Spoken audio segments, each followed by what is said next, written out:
topic of the video is arteries, veins, nerves and lymphatics of mammary gland.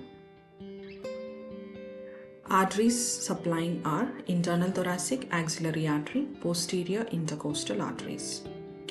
Veins, axillary vein, internal thoracic vein, posterior intercostal veins. Metastasis from breast to brain occurs through posterior intercostal veins. Nerve supply, anterior lateral cutaneous branches of 2nd to 6th intercostal nerves. Lymph nodes draining breast, axillary, internal mammary, supraclavicular, posterior intercostal and cephalic. Superficial lymphatics drain skin of breast, deep lymphatics, parenchyma and skin of nipple and areole.